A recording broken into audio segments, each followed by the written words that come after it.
Assalamualaikum warahmatullahi wabarakatuh. Yang terhormat dosen pengampu mata kuliah Metode Penelitian Kuantitatif, Ibu Dr. Nurlaila MPD.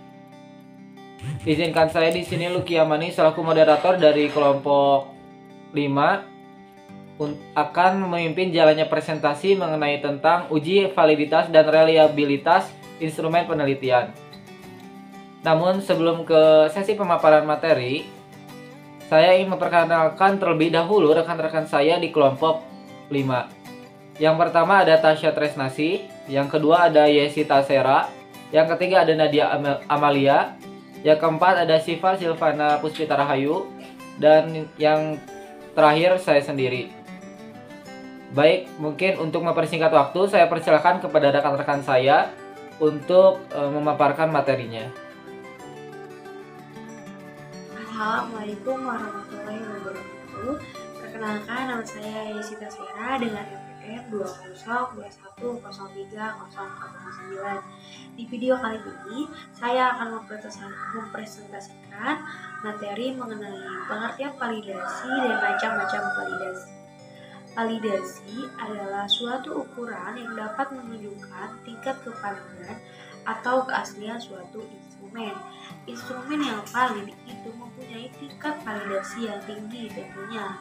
Namun sebaliknya, bila tingkat validasinya rendah, maka instrumen tersebut kurang valid.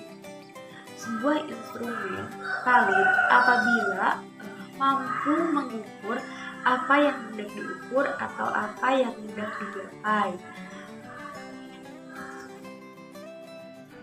Macam-macam validasi.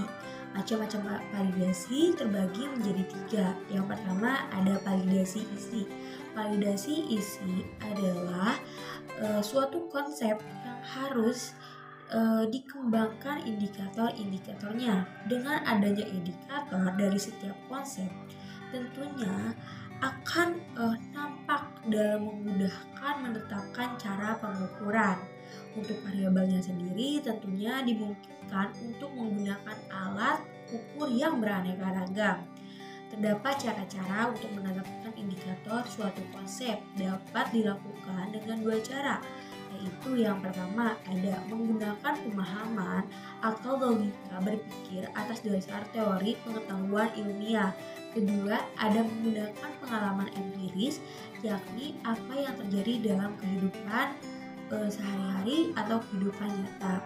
Yang kedua ada validitas bangun. Validitas bangun adalah berkenaan dengan kesanggupan. Jadi validitas bangun ini yaitu artinya atau maknanya suatu pengertian yang berkenaan dengan kesanggupan alat ukur untuk mengukur materi yang akan diukur. Jadi poinnya yaitu validasi bangun adalah suatu pengertiannya yaitu suatu kesanggupan alat ukur untuk mengukur materi yang nantinya akan diukur. Dan semua yang terkandung dalam konsep kemampuan ini seperti minat sebagai variabel penelitian dalam berbagai konsep kajian yang tentunya harus jelas apa yang ingin diukurnya. Yang ketiga ada validitas ramalan. Validitas ramalan ini dapat diartikan dengan validitas dengan kriteria tertentu. Dalam validitas ini diutamakan bukan isi atau kriteria tertentu, dan alat ukurnya berupa motivasi belajar. Motivasi bisa digunakan meramal prestasi bila misalnya skor yang diperoleh dalam ukuran pertama validitas. Validitas ramalan ini mempunyai 2 makna, yaitu 1. Validitas jangka pendek dan 2. Validitas jangka panjang. Validitas jangka pendek artinya gaya ramalan alat ukur tersebut hanya digunakan pada masa yang tidak lama dan dalam waktu tertentu atau berkorelasi pada waktu yang sama. Sedangkan validasi jangka panjang mengandung makna skor akan berkorelasi berkelanjutan. Mengingat validasi ini lebih menekankan pada adanya korelasi, maka faktor yang berkenaan dengan persyaratan terjadinya harus korelasi yang terpenuhi. Faktornya antara lain adalah berhubungan dari konsep dan variabel yang dapat dijelaskan berdasarkan pengertian ilmiah, minimal masuk akal, dan tidak mengada-ngada. Faktor lain adalah skor yang dikorelasikan memenuhi linearitas. Ketiga validasi yang telah disebutkan tersebut atau yang telah dijabarkan tersebut bisa digunakan atau dapat digunakan dalam menyusun instrumen penelitian. Minimal validitas yang digunakan adalah 2 validitas, di antaranya validitas isi ataupun validitas bangun.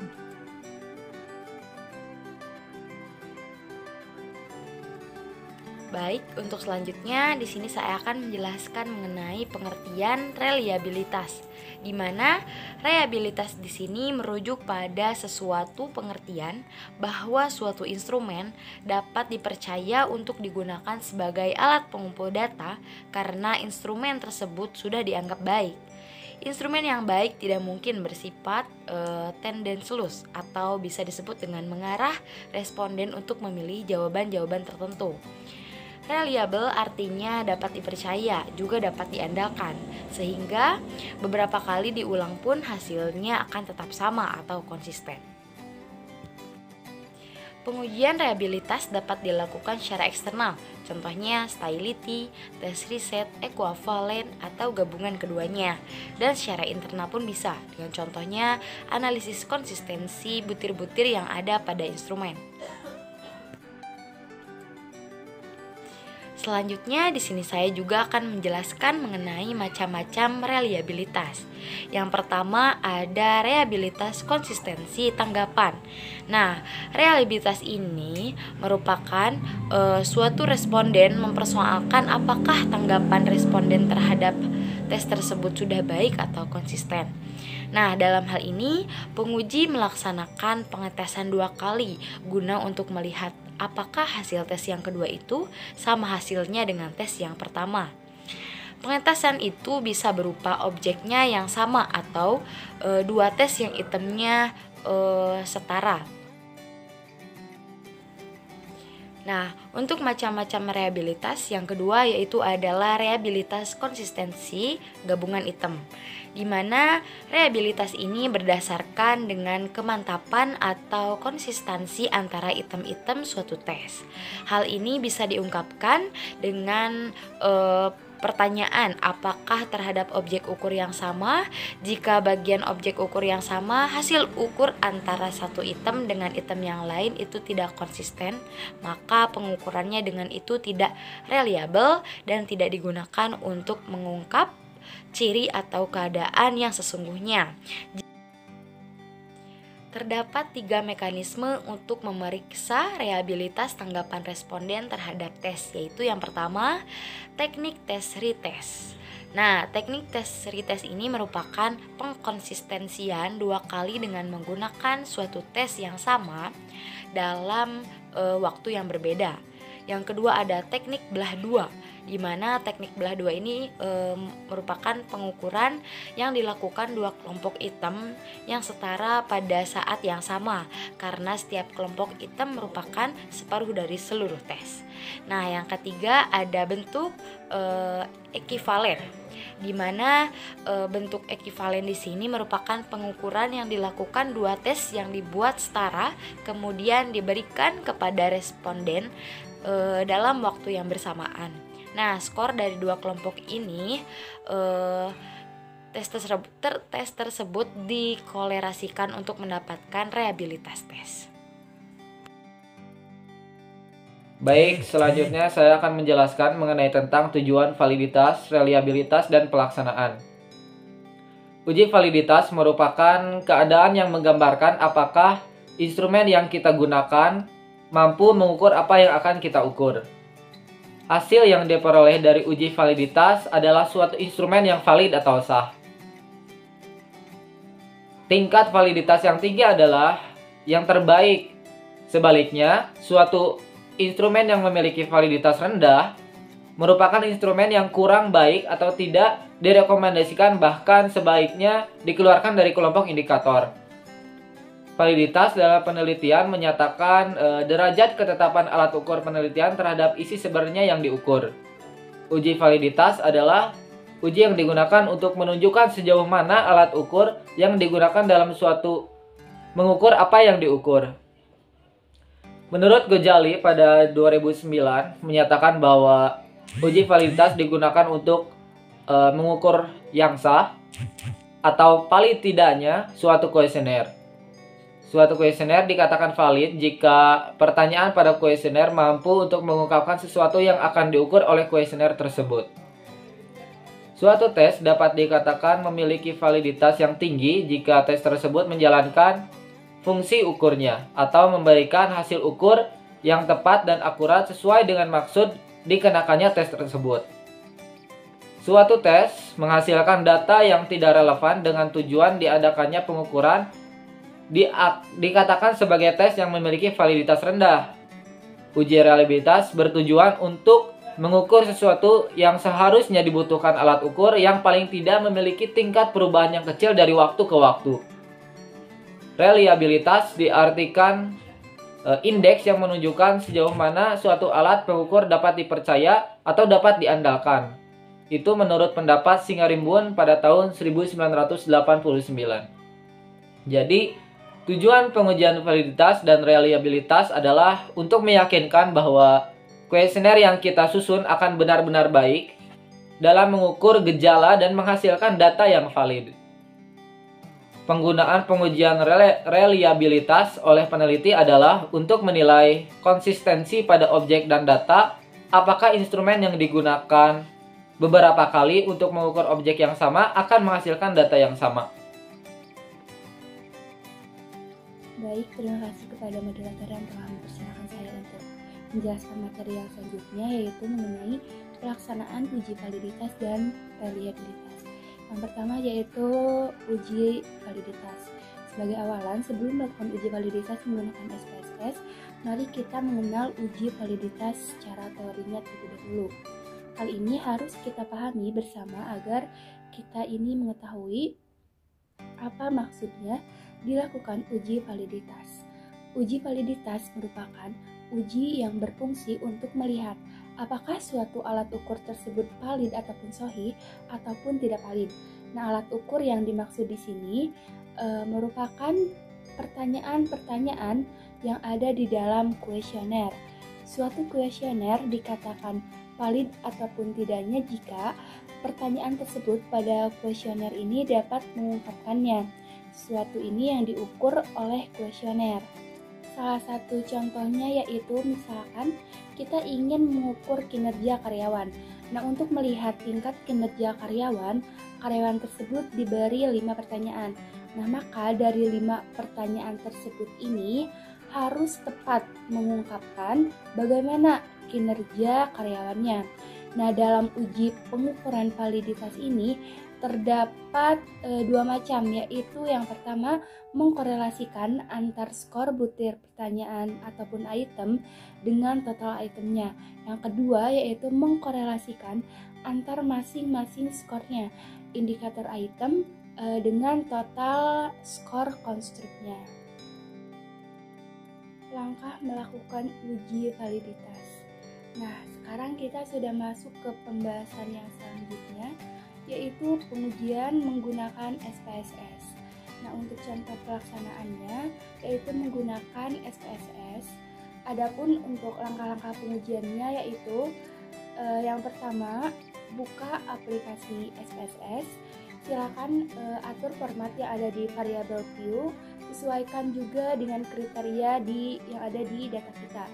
Contohnya seperti yang ada di layar, buat skor total masing-masing variabel key 1 sampai dengan key 11 itu bisa langsung ditetapkan.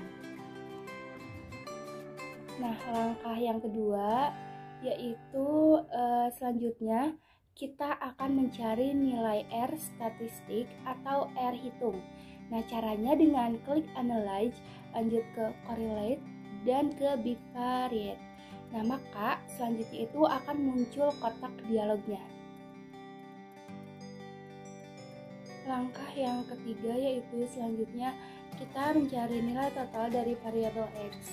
Nah, caranya itu dengan klik menu transform ke compute variable, lalu akan muncul kotak dialog. Nah, selanjutnya itu bisa melakukan pengisian di kolom target variabel dan numeric expression seperti gambar di bawahnya. Nah, lalu selanjutnya bisa diklik OK. Nah, lalu yang terakhir yaitu bisa mengklik OK. Nah, ketika mengklik OK itu maka akan muncul hasilnya.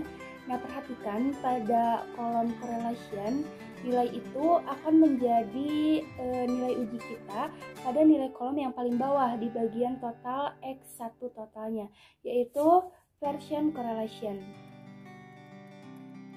Ini ada pengertian dari Sugiharto dan Simanjuntak pada tahun 2006. Mereka menyatakan bahwasannya reliabilitas ini menunjuk pada suatu pengertian bahwasannya instrumen yang digunakan dalam penelitian untuk memperoleh informasi yang digunakan dapat dipercaya sebagai alat pengumpul data dan mampu mengungkap informasi yang sebenarnya terjadi di lapangan. Nah, karena sebelumnya sudah dijelaskan mengenai pengertian dari reliabilitas oleh rekan saya sebelumnya, di sini saya tidak akan menjelaskan panjang lebar kembali ya, saya akan menjelaskan mengenai pengujian reliabilitas. Sebelum kita membahas mengenai pengujian dari reliabilitas suatu data, kita harus mengetahui konsep dasarnya terlebih dahulu. Di sini ada konsep dasar reliabilitas Cohn-Bendit alpha untuk kuesioner dengan SPSS. Yang pertama yaitu kuesioner penelitian dikatakan berkualitas jika sudah terbukti validitas dan reliabilitasnya. Yang kedua, uji reliabilitas dilakukan setelah item kuesioner dikatakan valid. Jadi sebelum pengujian reliabilitas tentunya harus diuji ke validannya terlebih dahulu. Yang ketiga yaitu uji reliabilitas bertujuan untuk melihat apakah kuesioner memiliki konsistensi jika pengukuran kuesioner tersebut dilakukan secara langsung. Yang keempat yaitu uji reliabilitas dapat dilakukan secara bersama-sama terhadap seluruh item kuesioner dalam suatu variabel penelitian. Nah, di sini dapat teman-teman lihat bahwasanya dalam pengujian reliabilitas instrumen dengan menggunakan alpha Cohn-Bendit. Nah, di sini ada rumus secara manual untuk pengujian reliabilitas. Di sini dapat dilihat rumusnya adalah R11 sama dengan N per N-1 dikali 1 min sigma. Yang ini yang kecil ini dibaca juga sigma ya teman-teman, sigma T kuadrat per sigma T kuadrat. Nah di sini juga ada keterangannya dari rumus yang tadi. Yang pertama yaitu ada R11. R11 ini yang artinya reliabilitas yang dicari, lalu M sama dengan jumlah item pertanyaan yang diuji, lalu sigma T kuadrat sama dengan jumlah varian skor tiap-tiap item, lalu ada sigma T kuadrat yaitu varians total. Nah, di sini saya tidak akan menjelaskan mengenai rumus ini karena saya lebih akan menekankan pada langkah-langkah pengujian reliabilitas dengan SPSS.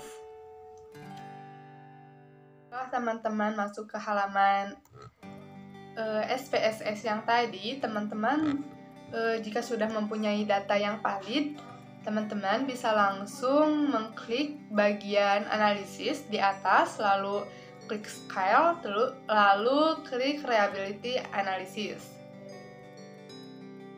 Teman-teman bisa langsung memasukkan data dari kolom yang ini ke sebelahnya. Harus dapat diingat oleh teman-teman, data-data yang masukkan ke bagian kolom yang sebelah kanan, yaitu data-data yang sudah valid saja. Jika data yang belum valid, teman-teman bisa menunda untuk mengcopy data tersebut ke bagian yang kanan, ya. Yaitu teman-teman harus memastikan bahwa teman-teman mengklik atau memilih model apa.